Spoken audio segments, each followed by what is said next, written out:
Hello guys, welcome back. Physics के पहले video में आपका बहुत बहुत स्वागत है। आज हम लोग 11th का फिजिक्स शुरू करने वाले हैं। तो आइए हम पहले ये जानते हैं कि फिजिक्स क्या है। ठीक है, तो फिजिक्स जो है उसकी उत्पत्ति जो हुई है वह एक ग्रीक वर्ड से हुई है। फिजिक्स की उत्पत्ति एक ग्रीक वर्ड से हुई है जिसका अर्थ होता है नेचर। अर्थात नेचर को यदि हम जान लें अर्थात हम फिजिक्स को जान लेंगे। नेचर का अध्ययन कर लें यानी कि हम फिजिक्स का अध्ययन कर लेंगे। जैसे कि फिजिक्स इस ग्रीक वर्ड से उत्पन्न हुआ है। अब यदि हम बात करें तो इस वर्ल्ड में या इस पृथ्वी पे या कह ले तो इस ब्रह्मांड में जितने भी घटनाएं घटित हो रही हैं या वो जैसे कहें तो अभी हवा चल रही है तो वो जो हवा चलने की घटना है उसका अध्ययन भी फिजिक्स होगा। इंद्रधनुष का निर्माण हो रहा है वो भी फिजिक्स है।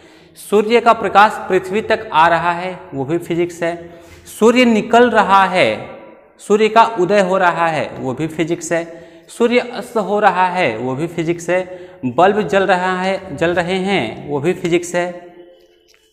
यानी कि इस धरा पे इस ब्रह्मांड में जितने भी घटनाएं घटित हो रही हैं उनका यदि हम अध्ययन करते हैं तो उसे हम फिजिक्स कहेंगे। ठीक है, आइए जैसे समझते हैं। Physics is the branch of science under which we study the phenomena happening on the earth. कहने का तात्पर्य यह है कि फिजिक्स जो है वह साइंस का एक ब्रांच है, साइंस का शाखा है। कल हम लोग पिछले वीडियो में हम लोग ये देख चुके हैं कि what is science and branch of science. ठीक है, तो कल के लेक्चर में हम लोग ये डिस्कस किए हैं कि साइंस के कितने पार्ट्स होते हैं जिसमें से एक पार्ट जो है या एक ब्रांच है साइंस। ठीक है, तो हम यह कह सकते हैं कि physics is the branch of science, यानी कि फिजिक्स साइंस का एक ब्रांच है जिसके द्वारा या जिसके अंतर्गत हम लोग नेचुरल फिनोमिना का अध्ययन करते हैं जो कि इस पृथ्वी पे घटना घटित होती है उसका अध्ययन करते हैं। ठीक है, या फिर हम ये कह लें तो it is the law and principal that governs the universe, यानी कि इस ब्रह्मांड में जितनी घटनाएं घटित हो रही हैं उनका एक लॉ या प्रिंसिपल के थ्रू अध्ययन हमारा फिजिक्स कहलाता है। या फिर it tell us why how thing behave as they do, यानी कि वो यदि कोई घटना घटित हो रही है तो वह घटना कैसे घटित हो रही है। जैसे मान लें कि तेज आंधी आई तो वो तेज आंधी क्यों आई। ठीक है, वह आंधी क्यों आई इसको यदि हम जाने तो ये हमारा फिजिक्स है। या फिर ये बोलें कि वह आंधी कैसे आई, वह आंधी कैसे आई तो उसे हम फिजिक्स बोलेंगे। ठीक है, फिजिक्स जो है वो एक नेचर का लॉ है। जैसे हम नेचर में घटित होने वाली घटनाओं को किस तरह से अध्ययन कर सकते हैं उसका ये एक लॉ है, रूल है। ठीक है, फिजिक्स हमें समझाता है कि इस धरा पे क्या घटना घटित हो रही है उसका हम अध्ययन कैसे कर सकते हैं। तो फिजिक्स का मूल उद्देश्य ये है कि ये जो हमारा नेचर है वो क्या है, नेचर हमारा क्या कहता है, क्यों है, कैसे काम करता है। ठीक है, यही उद्देश्य है हमारे फिजिक्स का कि नेचर क्या है, क्यों है और कैसे काम करता है। जैसे मान लें हम कि जो ज्वालामुखी है, ज्वालामुखी निकलता है वो भी एक नेचर के द्वारा ही होता है, वो नेचुरल फैक्ट है, नेचर के द्वारा घटित होने वाली घटना है। ज्वार भाटे आते हैं, ज्वार भाटे क्यों आते हैं, कैसे आते हैं, इसका अध्ययन जो है वो फिजिक्स है। जैसे समझते हैं, यदि हम समझें तो ये कोई समुद्र है। अब यदि हम ज्वार भाटे की बात करें तो ज्वार भाटा क्या है, कैसे उत्पन्न होता है। ठीक है, अब देखिए हमारे पृथ्वी में ग्रेविटेशन है और चंद्रमा में भी ग्रेविटेशन है। तो जो हमारे पृथ्वी की ग्रेविटेशन है उस ग्रेविटेशन के कारण हमारे धरातल पे जितनी भी वस्तुएं हैं वह हमारी पृथ्वी के धरातल पे ही रहती हैं, अन्यथा वो अपने एक जगह से दूसरे स्थान पे कभी परिवर्तित नहीं होती हैं। ठीक उसी प्रकार चंद्रमा का भी अपना गुरुत्वाकर्षण है और वो भी अपनी उस की सतह पे जो भी वस्तु हो सकती हैं या होंगी वो अपने स्थान से एक जगह से दूसरे जगह पे परिवर्तित यानी कि एक जगह से दूसरी जगह नहीं जाती हैं।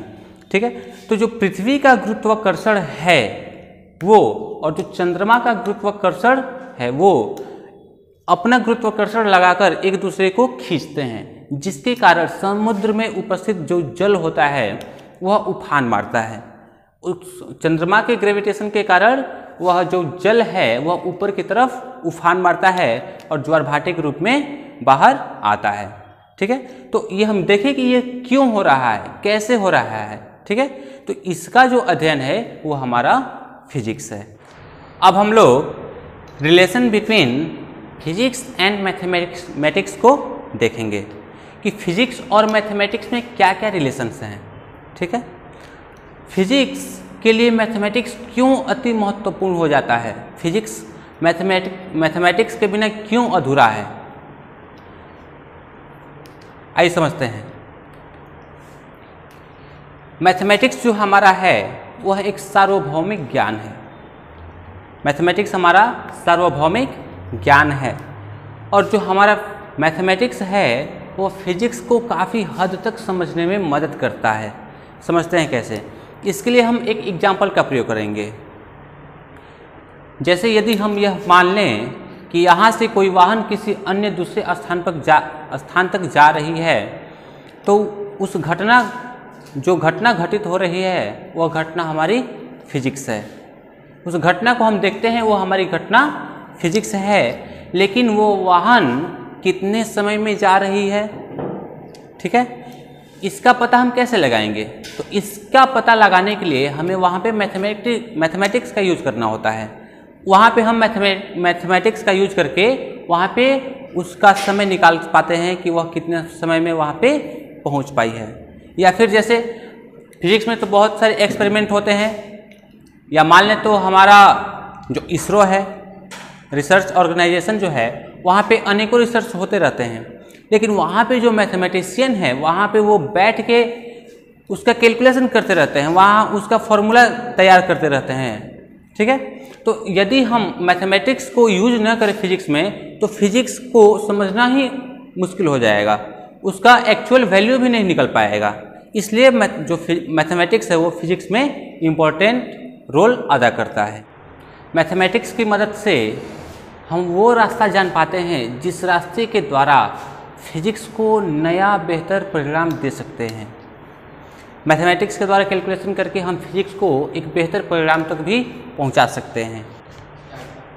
अब यदि हम लोग देखें तो मैकेनिक्स में हमें इन निम्न लेसन्स को पढ़ना है, जैसे कि motions, laws of motion, work energy, rotational motion, gravitational motion, property of solid, property of fluid and oscillatory and wave and mechanics.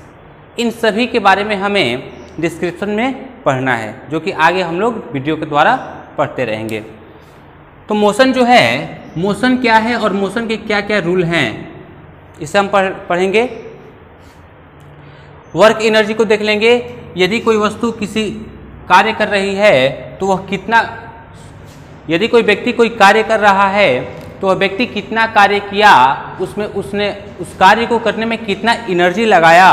ठीक है, इन सभी का अध्ययन हम वर्क एंड एनर्जी में करेंगे। कोई व्यक्ति किसी वर्क को किया तो क्या वह वर्क रियल में वर्क है या नहीं, इन सभी का अध्ययन, इन सभी से रिलेटेड टॉपिक्स का अध्ययन हम लोग वर्क एंड एनर्जी में करेंगे। नेक्स्ट वन है रोटेशनल मोशन।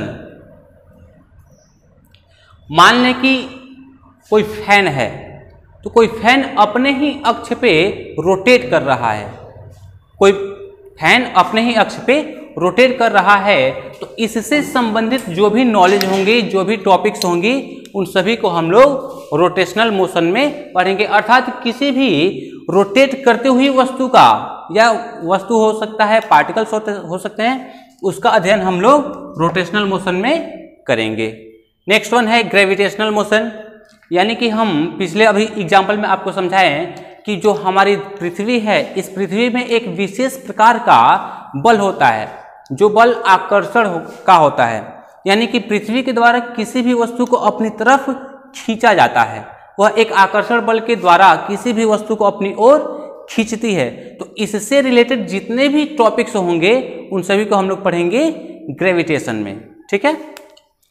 अगला है प्रॉपर्टीज ऑफ सॉलिड और प्रॉपर्टीज ऑफ फ्लूइड, यानी कि हमारे जो सॉलिड्स होते हैं, मैटर होते हैं या जो फ्लूइड मैटर होते हैं, उन सब का अध्ययन हम लोग प्रॉपर्टी ऑफ सॉलिड और प्रॉपर्टी ऑफ फ्लूइड में करेंगे। अब हम लोग ऑसिलेटरी का बात करेंगे। तो जो हमारा ऑसिलेटरी मोशन है उसमें हम लोग किसी भी ऐसे वस्तु की मोशन का बात करेंगे, जैसे कोई वस्तु एक स्थान से दूसरे स्थान तक जाती हो और फिर उसी स्थान से पहले स्थान तक वापस आती हो, या फिर वो दाएं जाए या बाएं जाए, फिर आके वो उसी स्थान पे रुकती है, फिर वहाँ से चलती है, फिर वहाँ से फिर उसी स्थान पे आती है, ठीक है। तो इससे रिलेटेड जो भी मोशंस होंगे या उसके रूल होंगे उनको हम लोग ऑसिलेटरी मोशन में देखेंगे। उसके बाद हमारा है वेव मैकेनिक्स, अर्थात हमारा जो वेव है, तरंग है, वो किस प्रकार से कार्य करते हैं, क्या है, कैसे हैं, उसके बारे में हम लोग वेव मैकेनिक्स में पढ़ेंगे, या फिर हम ये कह लें तो साउंड के बारे में पढ़ेंगे, ठीक। अब दूसरे पार्ट में हम लोग थर्मोडायनेमिक्स को देखेंगे। थर्मोडायनेमिक्स के अंतर्गत हम लोग heat, temperature, law of thermodynamics, conduction, convection और रेडिएशन को देखेंगे, ठीक है। तो आज के लिए इतना ही, फिर से आगे मिलते हैं अगले वीडियो में, तब तक के लिए धन्यवाद।